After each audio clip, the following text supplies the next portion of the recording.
With war in the Middle East disrupting how the world gets its energy, the impact is being felt thousands of miles away.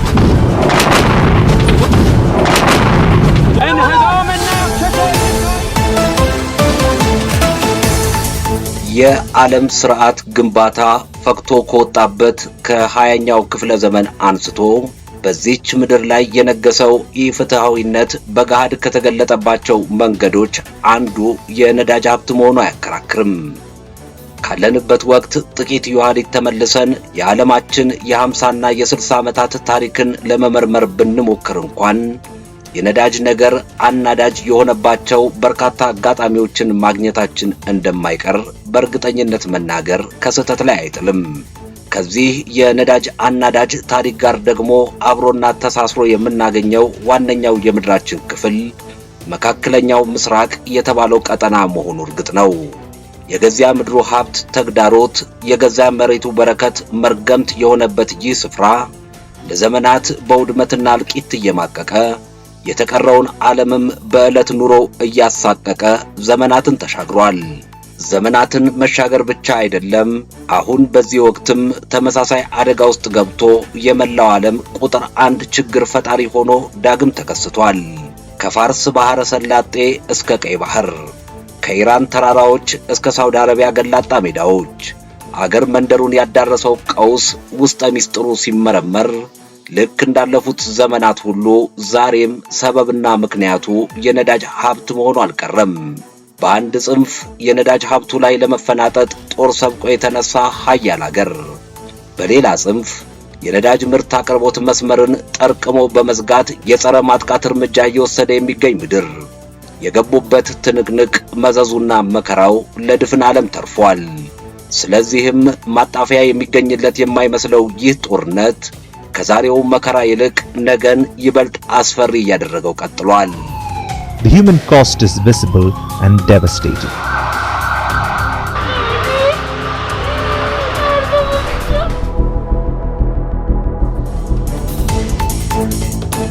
ምንም እንኳን ጦርነቱ እንደ ኒኩሌር ያለ ጅምላ ጨራሽ የጦር መሳሪያ ውዝግብን ሰበቡ አድርጎ ሲጠቀስ ቢሰማም የጀርባ ፍላጎቱ ግን የነዳጅ ሀብት መሆኑን መደበቅ አልቻለም። ልክ ትልቁ ቡሽ በጸረ ወረራ ሰበብ እንዳካሄዱት የፋርስ ባህረ ሰላጤ ጦርነት፣ ልክ ትንሹ ቡሽ ጅምላ ጨራሽ የኬሚካል ቦምብን አጣቅሰው ጦር እንደሰበቁበት የኢራን ዘመቻ፣ ልክ ባራክ ኦባማ ሽብርና ሽብርተኝነትን ተከልለው ሊቢያን እንዳፈራረሱበት የጉልበት ድርጊት፣ አሁን በእነኛ መሪዎች ዙፋን ላይ የተቀመጡት ዶናልድ ትራምፕ ኒኩሌር ጦር መሳሪያን እንደ ሽፋን የተጠቀሙበት የኢራን ጦርነት ቀዳሚና ተከታይ ፍላጎቱ የነዳጅ ሀብት ጉዳይ መሆኑ በጋድ መታየት ጀምሯል። ይህም በውጤቱ ዙሪያ ቀጠናውን ለእልቂትና ለውድመት፣ መላው ዓለምን ለከፋ የነዳጅ ምርት እጥረት ዳርጎታል። የነዳጅ ሀብት ቅርምትና የነዳጅ ምርት እጥረት ፊት ለፊት ወጥተው አንገት ለአንገት የተናነቁበት የአሜሪካና የእስራኤል ጥምር ኃይል ከፋርሷ ጥንታዊት ምድር ኢራን ጋር እያካሄዱ ያሉት አስከፊ ጦርነቱ በውስጡ በሸሸገው የፍላጎት ሚስጥሩም ይሁን በዓለም ላይ እያደረሰ ባለው መከራውና አሳሩ የስህበት ማዕከሉ የነዳጅ ምርት መሆኑ ነው እየተነገረ ያለው። እንዴት ለሚለው ጥያቄ ምላሽ እናገኝ ዘንድ ጥቂት ደቂቃዎችን አብረን እንቆያለን። የነዳጅ ሀብት ላይ የመፈናጠጥ ጥቃትና የነዳጅ ምርትን ከገበያው የማጥፋት የመልስ ምት አውደ ግንባር የዋሉበት የፋርስ ባህረ ሰላጤው ቀጠና አደገኛ ጦርነት። This is a special report from CBS News in Washington, where the president is about to give an address on the energy crisis. Good evening. I want to talk to you tonight about a serious national problem. A problem we must all face together. As America has grown and prospered, የምትሰሙት የነዳጅ ነገር አናዳጅ የሆነበት ታሪካዊ አጋጣሚ ነው። በ1970ዎቹ አጋጥሞ የነበረ የነዳጅ ምርት እጥረት መላው ዓለምን ቀውስ ውስጥ የከተተበት ክፉ ክስተት። የዚያን ጊዜው ቀውስ የተፈጠረበት ምክንያትም ቢሆን የሚመዘዘው ከመካከለኛው ምስራቅ ጉዳይ ውስጥ ነው። በዓለማችን ታሪክ አንዳች አይነት እልባት ሳያገኝ ረጅም ዘመናትን በመዝለቅ አቻ ተወዳዳሪ የማይገኝለት የመካከለኛው ምስራቅ ትንቅንቅ በዚያ በ1970ዎቹ የመጀመሪያ ዓመታት የወለደው የነዳጅ ምርት ቀውስ በመላው ዓለም እጅግ ከባድ ትርምስ የፈጠረ እንደነበረ ነው ታሪክ የሚያወሳው። The war that the United States and Israel launched against Iran is having a massive impact on the global economy. Every country on earth is being affected because this US-Israeli war has caused the largest oil shock in history, larger than the oil shocks of 1973 and 1979. አሁን ታሪክ ራሱን እየደገመ ነው። ከቀደመ ስህተታቸው መማር ያልቻሉ ሀያላን መንግስታትና ቂም በቀለኛ አገራት የዓለም ስርዓቱን ተቆጣጥረው በመገኘታቸው መላው ምድር ከዚያ ዘመኑ የባሰ ከባድ ቀውስን ማስተናገድ ግዴታው ሆኗል። ከእስያ እስከ አፍሪካ፣ ከአውሮፓ እስከ ሰሜን አሜሪካ የነዳጅ ምርት እጥረት ያላናጋው ምጣኔ ሀብት ያላቃወሰው ማህበራዊ ህይወት ማግኘት አልተቻለም። በውጤቱም አገራት በየፈርጃቸው ከፈረቃ አገልግሎት እስከ ሥራና እንቅስቃሴ መዝጋት፣ ከራሽን ዕደላ እስከ ለየለት ክልከላ፣ ከገዳቢ ሕግ እወጃ እስከ አስቸኳይ ጊዜ እርምጃ መጠኑና አይነቱ የተለያየ ውሳኔ ለማሳለፍና ለመተግበር ተገደዋል። ጥያቄ የሚሆነው እንዲህ ያሉት እርምጃዎች ሁላቸው አዋጭነታቸው እስከ መቼ ነው? ዘለቄታዊ መፍትሄውስ የሚገኘው ከወዴት ነው የሚለው ሆኗል። At the center of it all is the Strait of Hormuz, one of the busiest energy corridors in the world, a critical artery controlling around 20% of the world's oil and gas supplies. But can one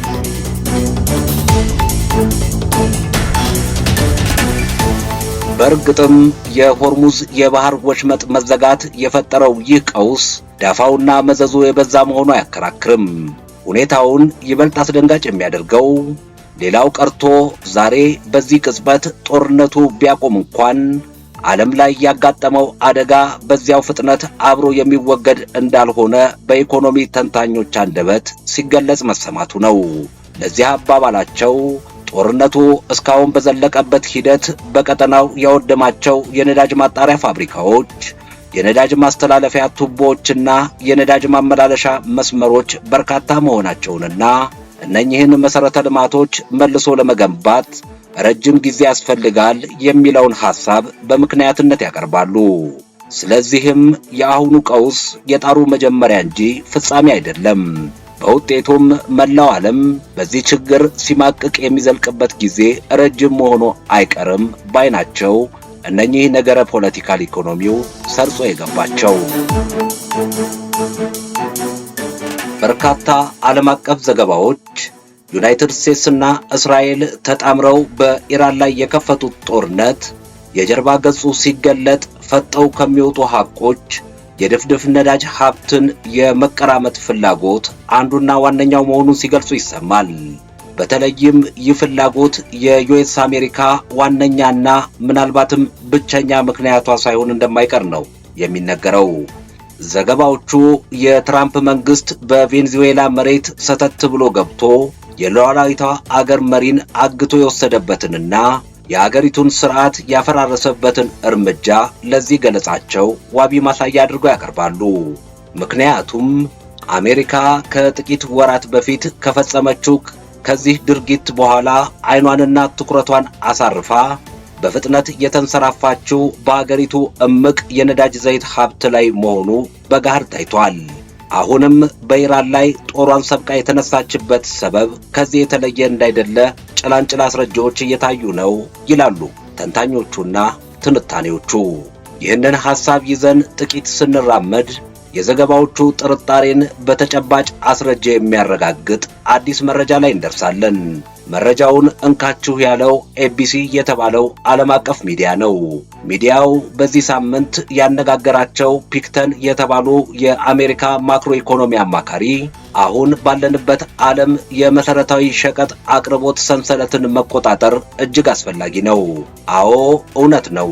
ዩናይትድ ስቴትስ ግዙፉን የነዳጅ አቅርቦት ሰንሰለት የመቆጣጠር ፍላጎቷና ጉጉቷ ከፍተኛ ነው።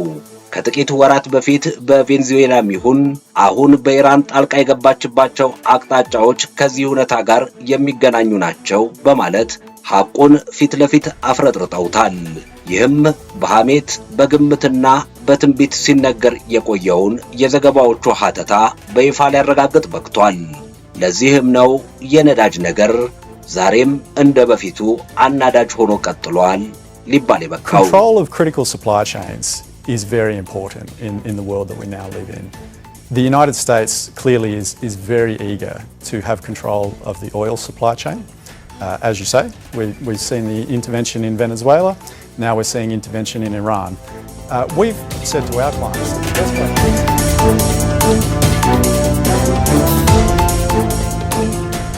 የትራምፕ መንግስት እንዲህ ያለ የነዳጅ ሀብትን የመቀራመት ጥማት ያደረበት ለምንድነው ተብለው የተጠየቁት እኚህ ሰው ምላሻቸውን መስጠት የጀመሩት ጣታቸውን በቀጥታ ቻይና ላይ በመቀሰር ነበር። ቻይና አሉ ፒክሰን፣ ቻይና እጅግ በርካሽ ዋጋ የኢራንን ነዳጅ የምትሸምት ሀገር ናት።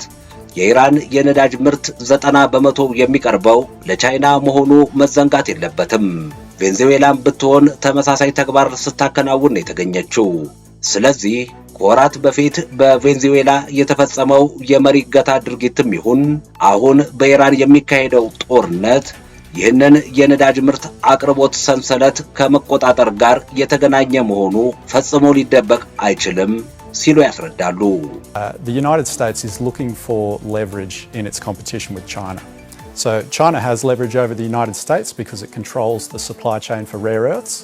The United States now controls the supply chain for energy, and that is a pressure point that it can press in this confrontation with China.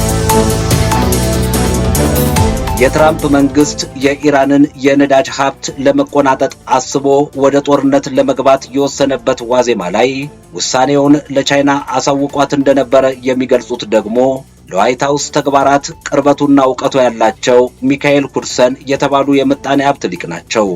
ትራምፕ ኢራንን በ3 እና 4 ሳምንታት ጦርነት እንደሚቆጣጠሩ አምነው ከዚህ በኋላ ከቻይና ጋር ለመደራደር አስቀድመው ቀጠሮ ይዘው እንደነበረ ነው እኚህ ጠቢብ የሚናገሩት። And Donald Trump believed that he could conquer Iran within ዶናልድ ትራምፕ ከ2 እስከ 3 ሳምንታት በሚፈጅ ጦርነት ኢራንን ወረው በቁጥጥራቸው ውስጥ እንደሚያስገቡ እርግጠኛ ነበሩ። ይህንን እውነታቸውን መሰረት አድርገው ከቻይና ጋር ለመደራደር አስቀድመው እቅድም ይዘው ነበር።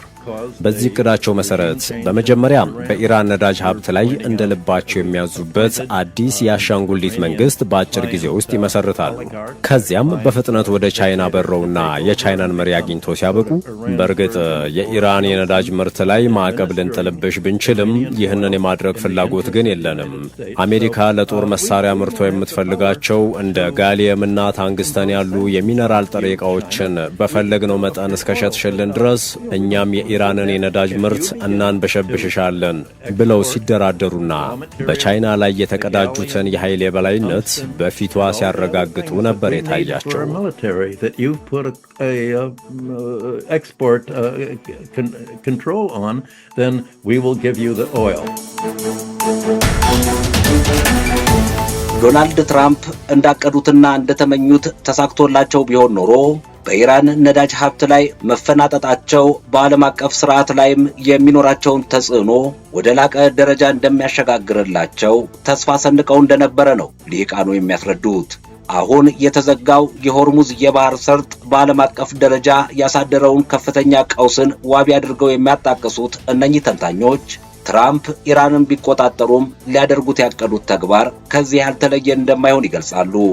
ይህ የባህር ሰርጥ 1/5 የሚሆነው የመላው ዓለም የነዳጅ አቅርቦት ፍላጎት የሚመላለስበት ነው። ስለዚህ አሁን ኢራን እንዳደረገችው ሁሉ ትራምፕም ቢሆኑ በፍላጎታቸው ስር ለማደር ያልፈቀደ አገር በገጠማቸው ቁጥር ሰርጡን በመዝጋትና የኃይል አቅርቦት ፍላጎቱን በማሳጣት ሊቀጡት ተሰናድተው ነው ጦርነቱን የጀመሩት የሚሉት ተንታኞቹ፣ ግና ይህንን ሁሉ ሲወጥኑና ሲከውኑ የፈጸሙት ወደር አልባ ስህተት የእርሳቸውን ብቻ ሳይሆን አንጋፋው የሀገራቸውን ክብር ጭምር ጥያቄ ምልክት ውስጥ ያስገባው መሆኑን ያወሳሉ። ግና በግብታዊነትና በስህተት የገቡበት ጦርነት የፈጠረው መዘዝ ከገዚያ ራሳቸው አልፎ ለመላው ዓለም መትረፉ አልቀረም። በውጤቱም አጠቃላይ የግሎባሉ መድረክ በታሪኩ አጋጥሞት በማያውቅ የኢኮኖሚ ቀውስ እየተወጠረ ማብቂያው ሊተነበይ በቸገረ የከፋ አደጋ ውስጥ ገብቶ እየዳከረ ማጣፊያው ባጠረ የችግር አረንቋ ታንቆ እያጣጣረ መገኘት ግዴታ ሆኗል።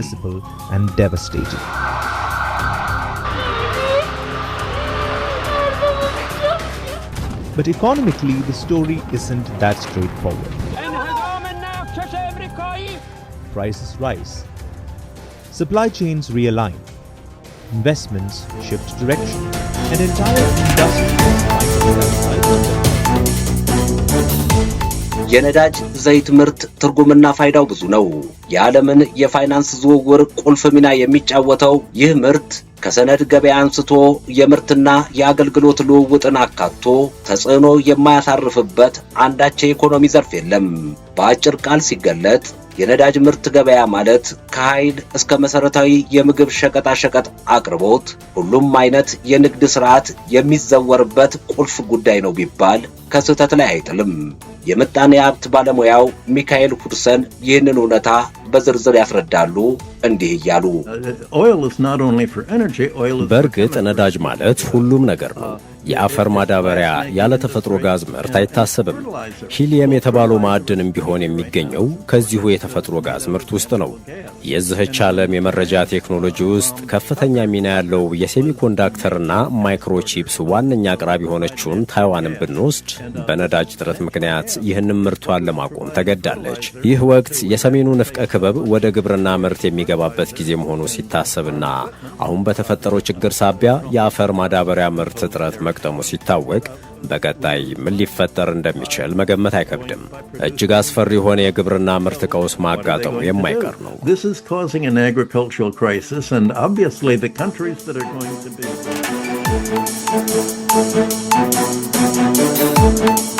አዎ አደጋው ዕለት በዕለት እየከፋ ከቀን ወደ ቀን እየሰፋ ከጊዜ ወደ ጊዜ እየተንሰራፋ መቀጠሉ እርግጥ ነው። ከዚህ ጎን ለጎን ጦርነቱና ውድመቱም ባልተቋረጠ መንገድ ጉዞውን ቀጥሏል። እንዲህ ባለ አደገኛ ሁኔታ ውስጥ የወደቀችው ዓለማችን በዋጋ ንረት እየተናወጠች፣ በሸቀጦች እጥረት እየባተተች፣ በኢኮኖሚ ድቀት እያቃጠተች ትገኛለች። ይህም ሰበብ ሆኖ ኢኮኖሚውና ማህበራዊ እንቅስቃሴዋን አስተጓጉሎታል። የህዝቦቿን የኑሮ ዋስትና ጥያቄ ምልክት ውስጥ ከቶታል። ሰርቶ መኖርና ለፍቶ ማደር ተረት፣ የዕለት ጉርስና የዓመት ልብስ ማግኘት ዘበት፣ ዛሬን አድሮ ለነገ ኑሮ መብቃት ስጋት፣ ብሩህ ተስፋና በጎ ምኞትም ቅዠት እንዲሆን አስገድዷል። ቢያምኑትም ቢክዱትም የጦርነት አዙሪት፣ የጥቅመኛ ፍላጎት ልክፍት፣ የኢፍትሃዊነት ውጤት ክፋቱ ጎልብቶና ተንሰራፍቶ የደረሰበት ደረጃ ከዚህ የተለየ ሊሆን አይችልም። በጣም አሳዛኝና አስፈሪ የሚሆነው አደጋው በአጭር ጊዜ የመፈታትና እልባት የማግኘት እድሉ የጠበበ መሆኑ ነው ይላሉ የቀጠናውን የሥነ ምድራዊ ጠቀሜታና የሴራ ፖለቲካውን ሂደት በንቃት የሚከታተሉ። እያወቁ ማለቅ ፈጦና ገጦ የወጣበት ዘመነ መቅሰፍት።